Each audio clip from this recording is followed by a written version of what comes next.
Oh, yeah. Well, I'm going to stroll over to Maripet House. I thought I'd invite Stapleton and his sister, or rather, I should say, Miss Stapleton and her brother to luncheon on Monday. Well, I know you won't want me to come with you there, but Holmes insisted that... Now, look here, my friend. Holmes could not have foreseen certain developments. You'd make a very civil gooseberry, but no. I'm afraid I have to go alone.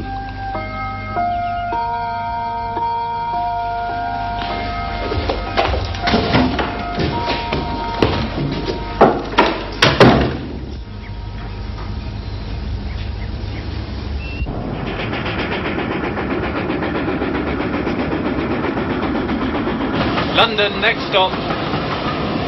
London, next stop.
Baskerville!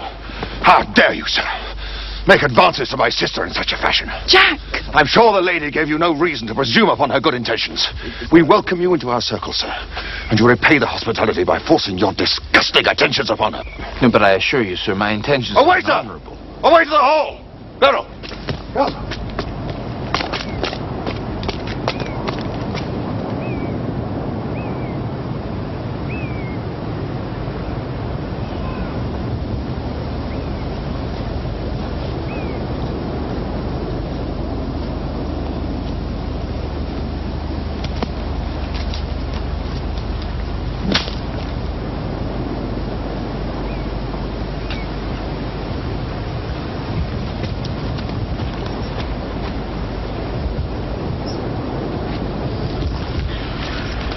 Hello, Watson. Where have you dropped from? I took it upon myself to follow you. I'm afraid my duty to Holmes overrode my tact. I see. Well, I hope they're not selling tickets in Grimpen. I assume you saw what happened? Mm-hmm.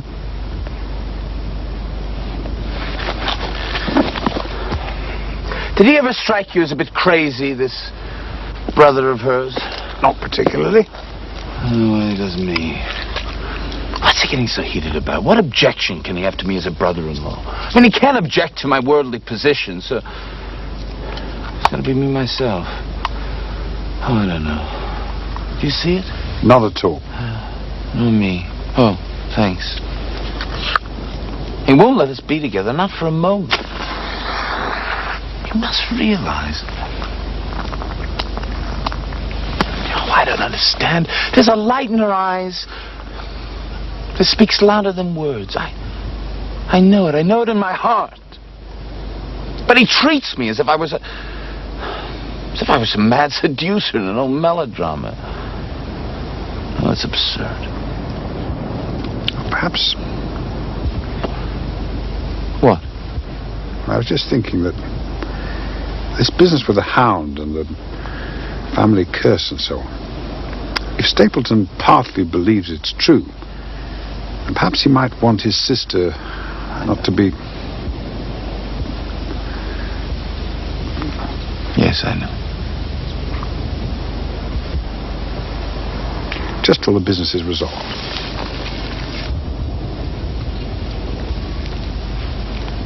Yes, of course.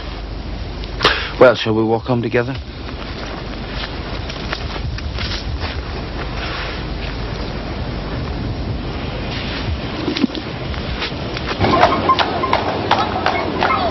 The Royal Observatory, please.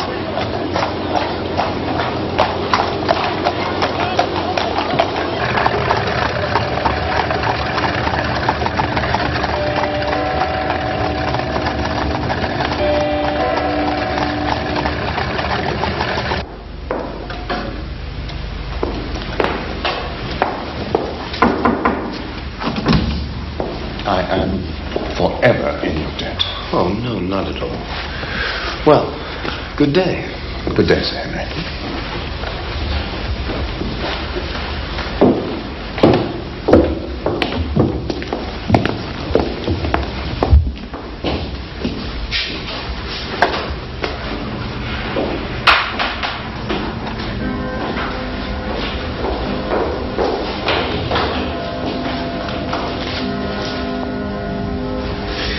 Well. What happened? Stapleton. I still think the fellow's crazy, but he's just given me the most complete apology a man's ever likely to receive in his life, and he's invited us to dinner tomorrow. Friday, indeed. Good. I look forward to it. Ah, the post at Grimpen. Just so.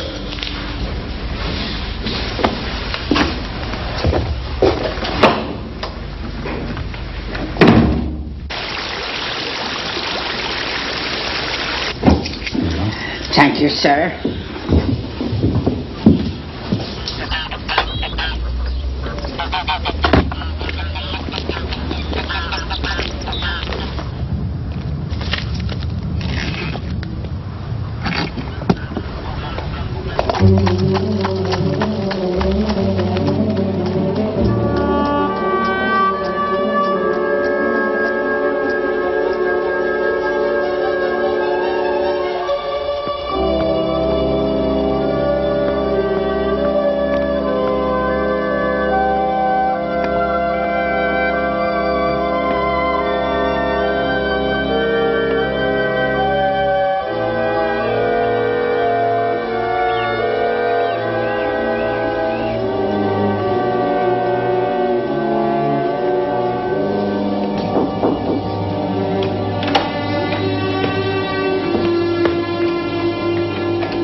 May I have a word, sir? Of course. You've been very good to us, sir, and I should like to do the best I can for you. There's something I found out, sir. Yes? We found it after the inquest. And told a mortal soul, didn't know how. About Sir Charles's death, sir.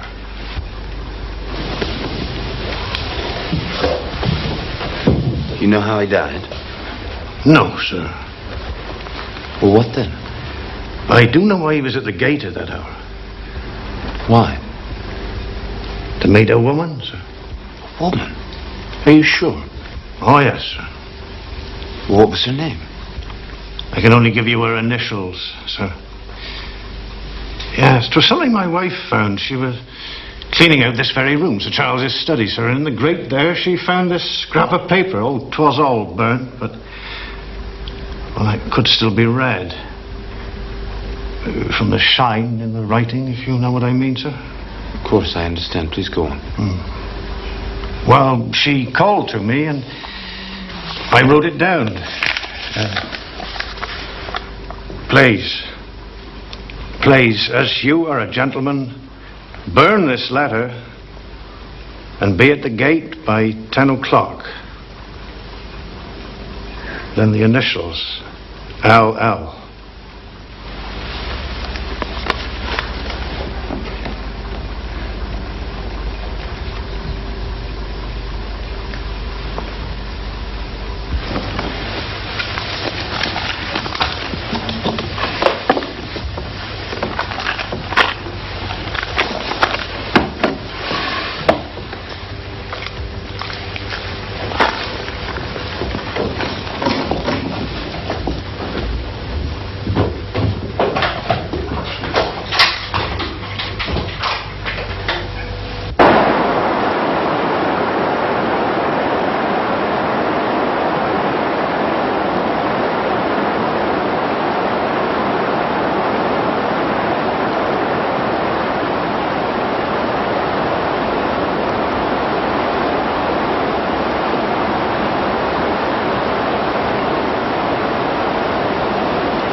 turn!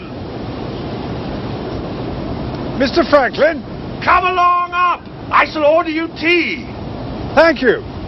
You're here to solve the Baskerville mystery, are you not? Well, I have a telescope. I see things on the moor. Surely you should know about them.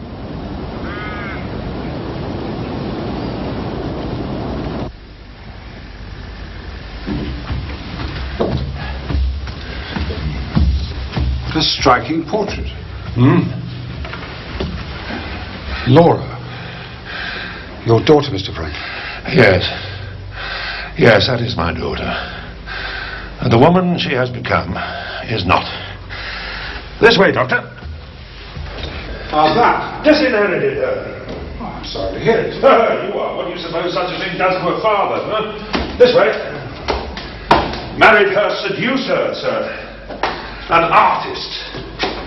So-called. Not that artist. That artist earned his living. Her artist was too grand to earn his living. Artist? Wastrel. Lions. Fella called Lions. Ever heard of him? No, actually. Laura Lyons. Nobody has. After her money. My money. I was burnt in effigy in Fernworthy last week. You predicted that, I remember. Exactly so, because I know the slackness of authority hereabouts. The case of Franklin v. Regina will bring the matter before the attention of the public. I told the police they would have occasion to regret their treatment of me, and already my words have come true. How so? I could tell them what they're dying to know. But you're not going to. Certainly not. It's a case of poaching. Poaching? Fiddlesticks. The convict, sir. Selden, the mad stabber. You don't mean to say you know where he is? Near enough. It has never occurred to the police that the way to catch the man was to find out where he got his food, and so trace it to him. Barry. His food is taken to him by a child. A child? Why not? I have observed the child for more than a week. It is in the nature of children to form perverse allegiances. But surely it's more likely to be the child of a moorland shepherd taking him his lunch. Flocks move. Quick! Dr. Watson, quick. Yes, I see it.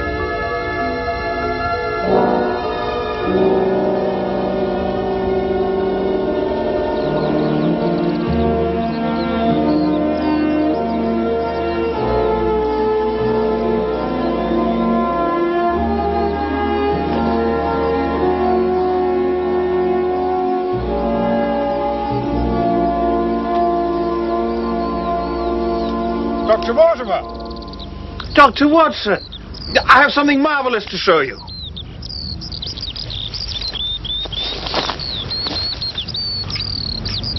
Isn't it beautiful? Splendid. The most complete of its kind I've yet found. I found it myself, what's more. The labourers aren't here today. It is quite beautiful.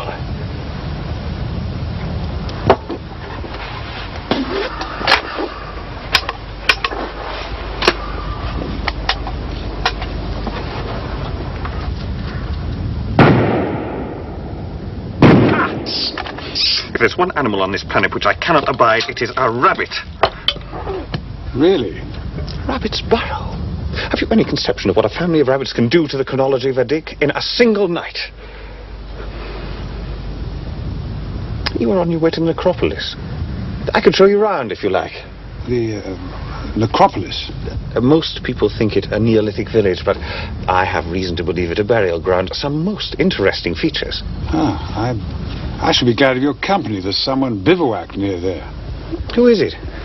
It's the man who's been at Sir Henry's heels since he landed here. I can't think his motives are benevolent. So, if you come, I shall be obliged if you bring that gun you handle so well. There may be some danger. If there's to be danger, then two guns will be better than one. Yes. Do you know Laura Lyons? Old Franklin's daughter. Yes, she's a patient of mine. She lives in Coombe Tracy.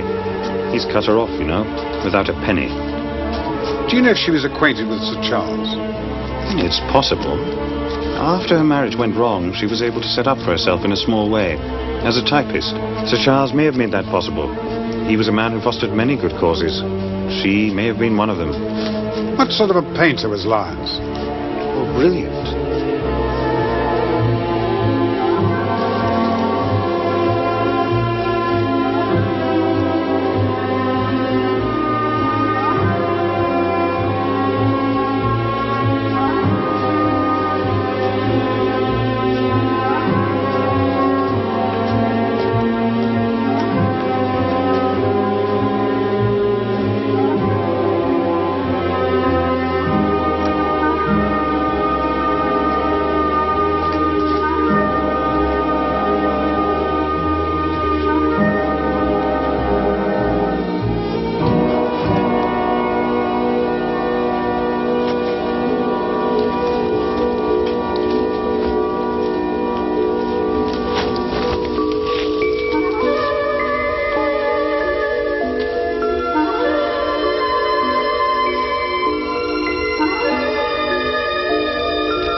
Watson is at Laughter Hall. Perhaps it is you who's been dogged by this secret man, and not Sir Henry at all. What do we do? I intend to wait. Spot.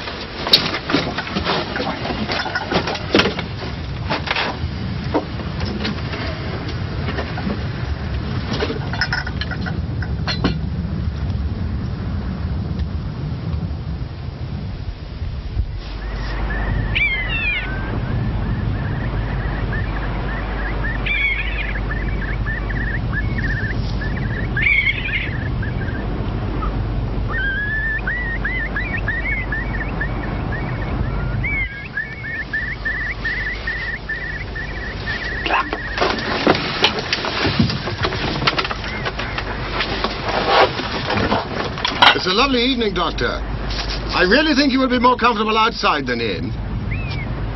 When I see a cigarette stub marked Bradley, Oxford Street, I know my friend Watson is in the neighborhood. Be careful with that gun. I thought you were in Baker Street, working out that case of blackmail. That is what I wished you to think.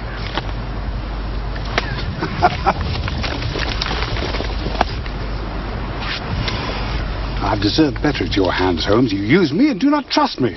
Well, my presence would have warned our very formidable opponents and put them on their guard. It was essential that you and Sir Henry believed me to be in London all the time and behaved accordingly. Dr. Mortimer. Mr. Holmes. How long have you been in Devon? I fancy you saw me on my second night, when I was foolish enough to show myself against the moon. All my reports have been wasted. No. Here they are. And very well thumbed, I assure you. I had to subvert the local post office. Brilliant, my dear fellow. Brilliant. You must, I know, have much to discuss, and I must be getting home. Please, one question, Mr. Holmes. Are you any closer to discovering what, if anything, the Hound is? I am. Does it exist? It does. Thank you, Dr. Mortimer. Mr. Holmes? Good day, Dr. Watson. Thank you for your help. Now let me see what meager refreshment I can provide.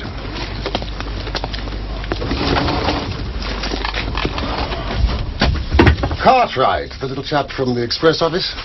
I brought him down with me to look after my simple wants.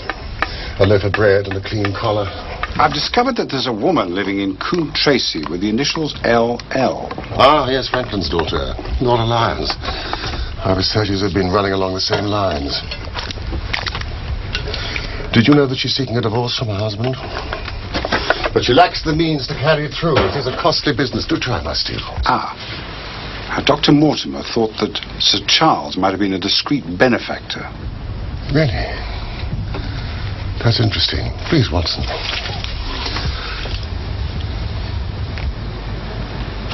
It's quite disgusting, Holmes. Yes. Yes, it is. Well, it's better when it's hot.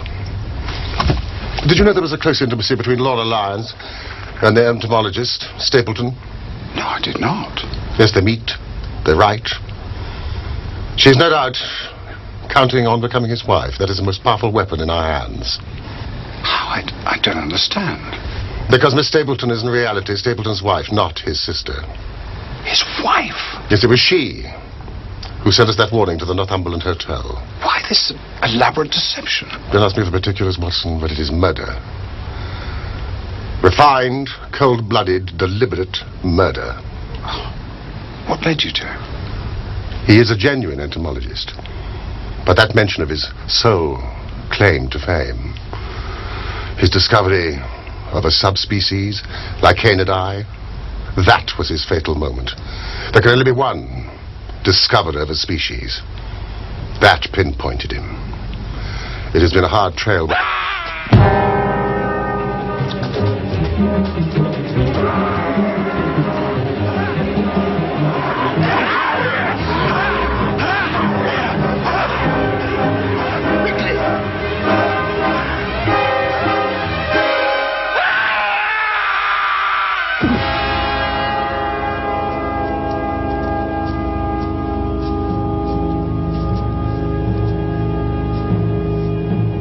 It's Sir Henry.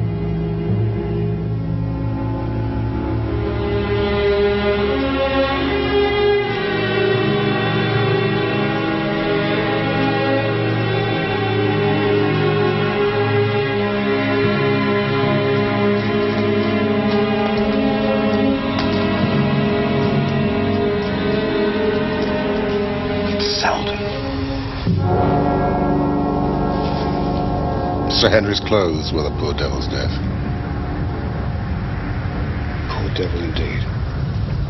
It's only a half-life in truth. No one must know for the moment. We must hide the body.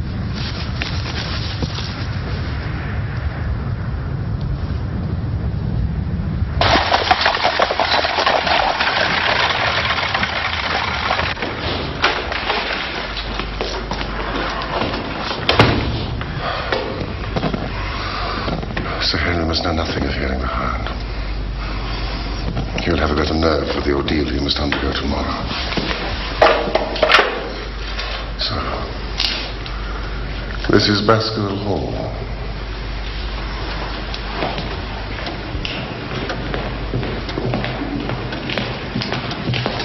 One moment, Wilson.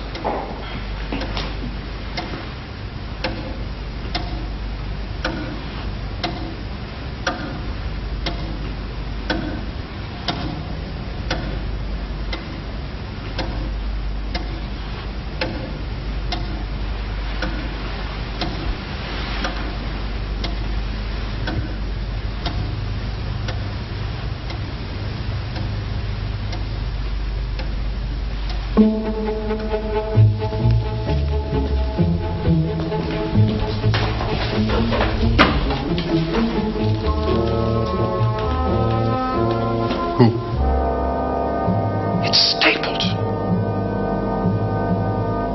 He's a Baskerville. Sir Charles's brother, who died of yellow fever in Costa Rica, did not die childless. We have him, Watson. We have him. And I dare swear that by tomorrow night, he will be fluttering in our net as helpless as one of his own butterflies.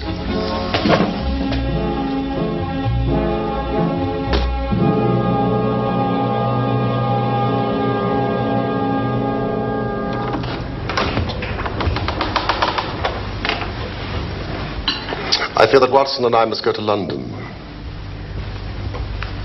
London? I think we will be more useful there at this present juncture.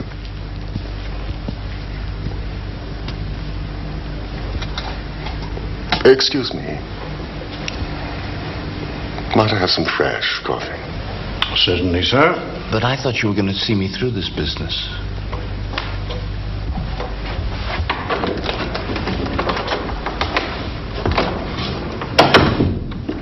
Trust me, my dear fellow. I do. Tell Stapleton that I would have been happy to come with you, but that urgent business required me to be in town. I don't understand. Should I not come with you to London? Why should I stay here alone? No, you must stay. And do exactly as I tell you. Of course I will. Drive to Merripit House. Send the trap back. And let it be known that you intend to walk home. Across the moor. At night. If I had not every confidence in your nerve and courage, I would not suggest it. It is essential that you do this. Then I will do just what you say. Take the path. Exactly on the path. From Merripit House to the Grimpen Road. It is your natural way home. And when do you intend to leave? Immediately after breakfast. Thank you very much. Sir.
Mrs. Lyons? Yes? So, you admit that you asked Sir Charles to meet you at the gate at 10 o'clock, but you say that you did not keep the appointment. I did not. You do realize that was the very hour of his death? Is that an accusation, sir? I'm only asking if you can forge a connection between the two events. There is no connection. Mrs. Lyons, we believe this to be a case of murder. And the evidence may implicate not only your friend, Mr. Stapleton, but his wife as well. His wife? Mrs. Lyons, the person who has passed for his sister is really his wife. His wife?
Mr. Holmes. Mr. Stapleton offered me marriage on condition I could obtain a divorce from my husband. He told me he... Oh, he has lied. He has lied and lied and lied. Why should I preserve faith with him who never kept any with me? Ask me what you will. There is nothing I shall hold back. You have said Sir Charles helped you to set yourself up as a professional typist. Presumably that was after your husband deserted you. Yes. Sir Charles knew my father would not help me. One thing I swear to you. When I wrote the letter, I never dreamed of any harm to the old gentleman who had been my kindest friend. I entirely believe you, madam. And Sir Charles used Stapleton as an intermediary? He did not like to be seen to be doing good. And the letter that you sent to Sir Charles on the day of his death? I needed money for my divorce. I had heard he was leaving for London. And the sending of the letter was suggested by Stapleton? He dictated it. The reason he gave was that Sir Charles would help with the legal expenses of my divorce. And he dissuaded you from keeping the appointment? And swore me to silence concerning it. He said that the death had been a very mysterious one, and that I should certainly be suspected were the facts to become known. He frightened me into silence. You have had a very fortunate escape, Mrs. Lyons.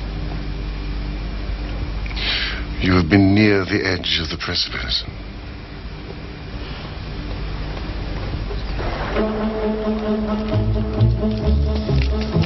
Students of criminology will remember the incidents in Grodno in Little Russia in the year 66. And of course they are the Anderson murders in North Carolina. But this case possesses features which are entirely its own. Dr. Watson tells me that you handle a gun. I am fairly proficient. Well, it was you who first brought this case to our attention. It is only right that you should be with us at the climax. Thank you.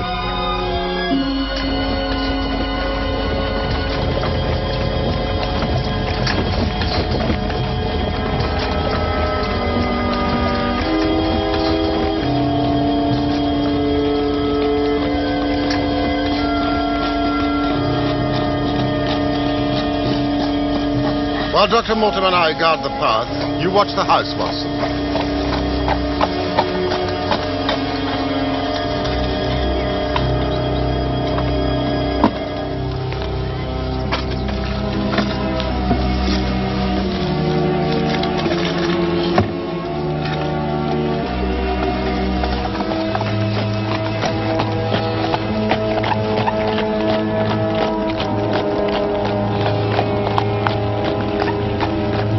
I don't like it. There's fog in the air. It's in the hollows already.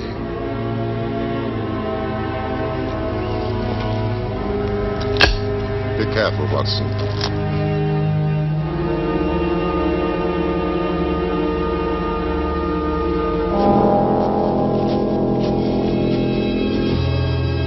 I'm so pleased you could come.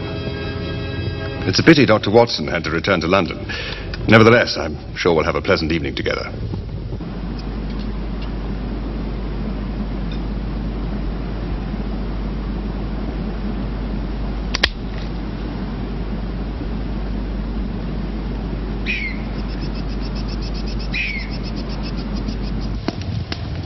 If you'd excuse me for a moment, Sir Henry. I shan't be long.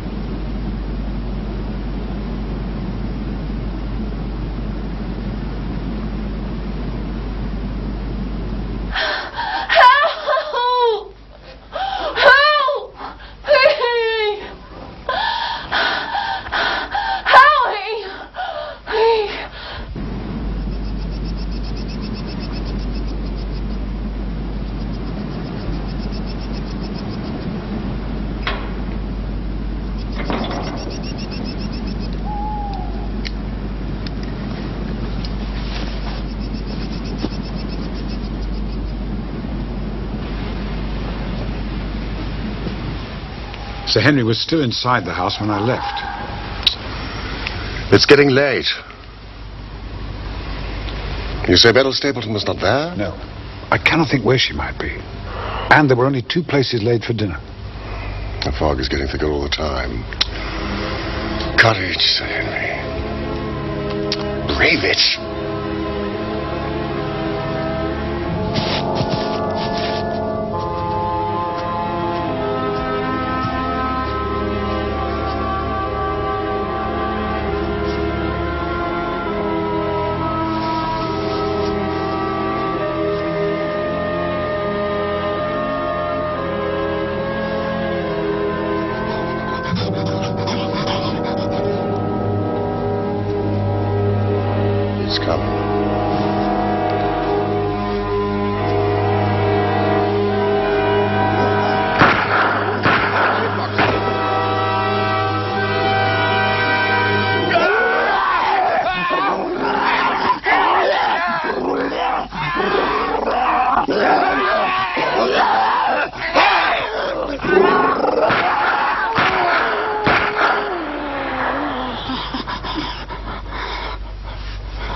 You're a brave man.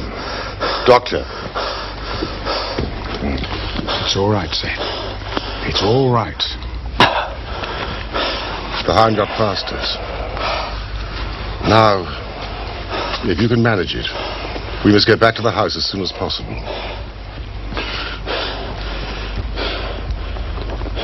Phosphorus.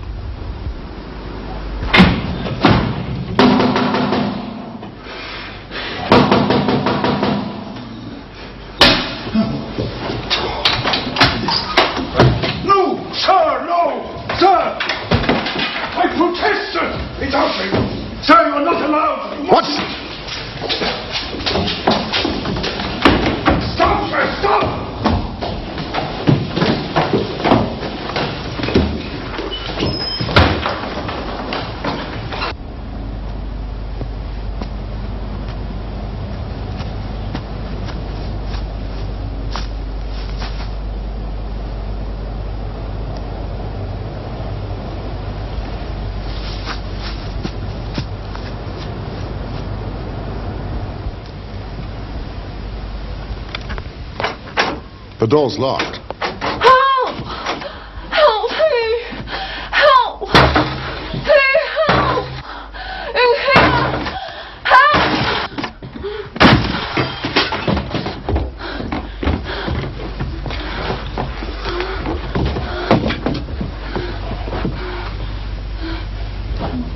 She's badly hurt.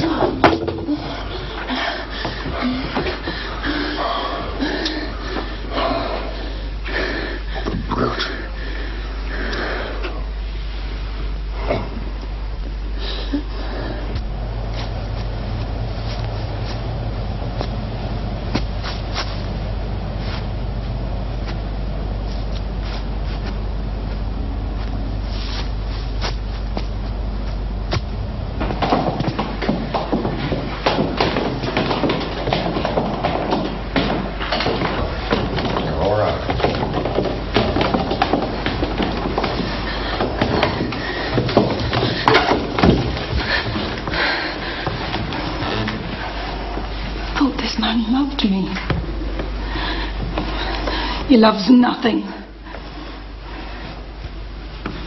Where is he? The police have... He escaped. We'll go to his island in the mire.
Holmes had established that Stapleton had bought the dog from Mangles of the Fulham... Ross and Mangles in the Fulham Road in London.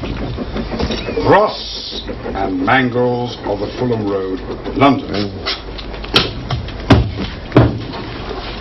He took it on the North Devon line and walked a great distance over the moor to his home.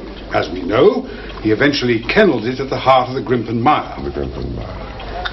How on earth did he expect to claim the inheritance if this creature had mauled Sir Henry to death? Mauled. Very good word, Watson. Through intermediaries, Beryl Stapleton said that he intended to return to Central America and conduct his claim upon the estate from the depths of Costa Rica. Having established his identity as a Baskerville through the British authorities there. Of course, he had no interest in the estate. He simply wanted the money. What about the boot? He stole the boot, presumably, to have an article of Sir Henry's clothes, to set the hound on him. That is why the new boot would not do. Sir Henry had not worn it. Watson, we are late. I have tickets for the Huguenot at Covent Garden. A little dinner at Massini's on the way. Wonderful, Holmes.